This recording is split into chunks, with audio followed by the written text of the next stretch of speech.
Selamat berjumpa pada kesempatan yang indah ini. Saya percaya bahwa semua kita yang ada karena kasih karunia Allah di dalam Yesus Kristus yang menyelamatkan kehidupan kita meskipun di tengah badai corona yang kita hadapi saat ini.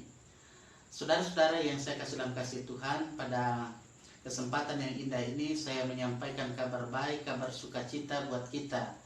Ketika pada saat ini kita sebagai gereja dalam kalender gerejawi kita berada di minggu kelima sesudah Epifania yang biasa disebut dengan Sexagesima, yakni minggu Epifania yang ada ini yang ke-8 sebelum Paskah. Nah, pada kesempatan ini firman Tuhan saya pilihkan berdasarkan bacaan yang tentu ditetapkan untuk penyeragaman pemberitaan firman Tuhan, yakni dalam Kitab Kudus Perjanjian Lama, Yesaya pasal 40 ayat 21 hingga ayat 31. Namun terlebih dahulu mari kita satu dalam doa. Kita berdoa. Terima kasih Tuhan Yesus, pada kesempatan yang indah ini kami bersama-sama mau memahami apa maksud rencana dan tindakan Tuhan Allah dalam kehidupan kami ketika kami pada saat ini dalam kalender gerejawi kami berada pada minggu kelima sesudah Epifania yang biasa disebut dengan Sexagesima. Kami percaya bahwa oleh kasih kemurahan Tuhan, Tuhan menjadikan kami supaya boleh menjadi saksi-Mu di tengah-tengah dunia ini. Kami boleh menjadi garam dan terang dunia. Terima kasih Tuhan, berfirmanlah kepada kami karena kami menyambut firman Tuhan dengan penuh sukacita. Amin. Mari kita arahkan perhatian kita pada kesempatan ini dalam bagian firman Tuhan yang ada dalam kitab Yesaya pasal 40 ayat 21 sampai ayat 31. Baiklah, saya akan membaca firman Tuhan ini. Pada kesempatan yang indah ini hendaklah kita mengarahkan seluruh perhatian kita pada kebenaran firman Tuhan, sehingga firman Tuhan inilah yang akan selalu mengubahkan kehidupan kita, mendatangkan berkat, dan kita pun menjadi berkat dalam kehidupan ini. Yesaya pasal 40 ayat 21 hingga ayat 31, demikian firman-Nya. Tidakkah kamu tahu? Tidakkah kamu dengar? Tidakkah diberitahukan kepadamu dari mulanya? Tidakkah kamu mengerti dari sejak dasar bumi diletakkan? Dia yang bertahta di atas bulatan bumi, yang penduduknya seperti belalang, Dia yang membentangkan langit seperti kain dan memasangnya seperti kemah kediaman. Dia yang membuat pembesar-pembesar menjadi tidak ada dan yang menjadikan hakim-hakim dunia sia-sia saja. Baru saja mereka ditanam, baru saja mereka ditaburkan, baru saja cangkok mereka berakar di dalam tanah. Sudah juga Ia meniup kepada mereka sehingga mereka kering dan diterbangkan oleh badai seperti jerami. Dengan siapa hendak kamu samakan aku? Seakan-akan aku seperti Dia? Firman yang Maha Kudus. Arahkanlah matamu ke langit dan lihatlah, siapa yang menciptakan semua bintang itu dan menyuruh segenap tentara mereka keluar, sambil memanggil nama mereka sekaliannya. Satu pun tiada yang tak hadir, oleh sebab Ia Maha Kuasa dan Maha Kuat. Mengapakah engkau berkata demikian, hai Yakub, dan berkata begini, hai Israel? Hidupku tersembunyi dari Tuhan dan hakku tidak diperhatikan oleh Allahku. Tidakkah kau tahu dan tidakkah kau dengar? Tuhan ialah Allah yang kekal, yang menciptakan bumi dari ujung ke ujung. Ia tidak menjadi lelah dan tidak menjadi lesu, tidak terduga pengertiannya. Dia memberi kekuatan kepada yang lelah dan menambah semangat kepada yang tiada berdaya. Orang-orang muda menjadi lelah dan lesu, dan teruna-teruna jatuh tersandung. Tetapi orang-orang yang menanti-nantikan Tuhan mendapat kekuatan baru. Mereka seumpama raja wali yang naik terbang dengan kekuatan sayapnya. Mereka berlari dan tidak menjadi lesu. Mereka berjalan dan tidak menjadi lelah. Demikianlah firman Tuhan. Yang berbahagia adalah setiap orang yang mendengar firman-Nya, memeliharanya dan melakukannya dalam kehidupan setiap hari. Terpujilah nama Tuhan. Saudara-saudara yang saya kasih dalam kasih Tuhan, pada kesempatan yang indah ini kita memahami bahwa sesungguhnya dalam kehidupan kita ada begitu banyak pergumulan-pergumulan yang kita lewati, yang kita harus hadapi. Ada begitu banyak tantangan yang harus kita hadapi, termasuk juga di tengah badai kehidupan kita di dunia ini. Walaupun badai itu ada, tetapi ingatlah bahwa janji Tuhan itu tetap Tuhan mau nyatakan dalam kehidupan kita. Janji Tuhan pasti Ia genapi. Dia akan merangkul kehidupan kita. Ia memproteksi kehidupan kita. Sehingga kita dalam kehidupan ini hanya mengandalkan Tuhan. Kita memandang kepada Tuhan. Karena Tuhan itu adalah Allah yang Maha Kuasa. Tuhan Allah yang kita sembah di dalam Yesus Kristus, dalam Roh Kudus, tidak bisa disandingkan dengan siapapun atau dengan apapun yang ada di dunia ini.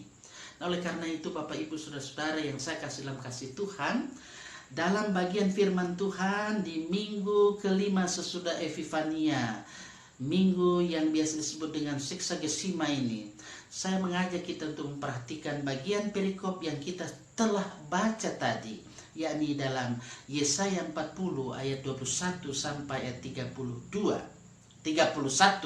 Sekali lagi, ayat 21 sampai ayat 31. Jadi kita memahami di sini dari bagian perikop ini, ayat 21 sampai ayat 26. Di situ ada yang disebut dengan sang pengatur. Kemudian ayat 27 hingga ayat 31 di situ dinyatakan penolong yang sangat terbukti.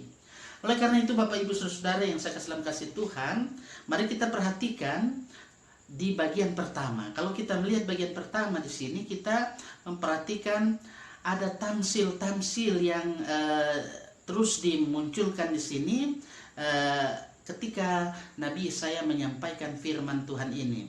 Saya kira kita semua belajar bahasa Indonesia. Tamsil itu adalah kata benda, persamaan sebagai umpama, misalnya ibarat, juga dalam arti ajaran yang diambil dari sesuatu cerita dan lain sebagainya. Jadi ada lukisan sesuatu sebagai contoh. Jadi itu yang dimunculkan dari firman Tuhan yang disampaikan oleh Nabi Yesaya di sini. Mari kita perhatikan tamsil-tamsil yang besar itu ditampilkan di sini, dipahami selaku syair. Jadi bukan sebagai ilmu pengetahuan. Kalau kita lihat di situ ayat 22 bagian B. Kalau kita perhatikan di situ dikatakan bahwa di mana dikatakan kain. Jadi kain yang kita biasa lihat di sini ya. Katakanlah dari jubah ini ada kain kan. Kain menyarankan bagaimana ketipisan dari awan ya, ketipisan dari awan tipis. Ya, itu. Jadi sangat tipis. Jadi bisa dibandingkan dengan tamsil-tamsil yang ada dalam misalnya Mazmur pasal 102 ayat 27, Mazmur 104 ayat 2. Sehingga selanjutnya kita memperhatikan juga di ayat 23 sampai ayat 24, di situ juga diceritakan mengenai kefanaan dari raja-raja, di mana hal ini membawa kebenaran yang secara umum.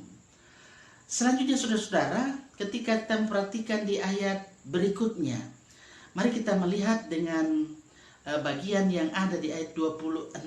Saya akan membacanya di ayat 26.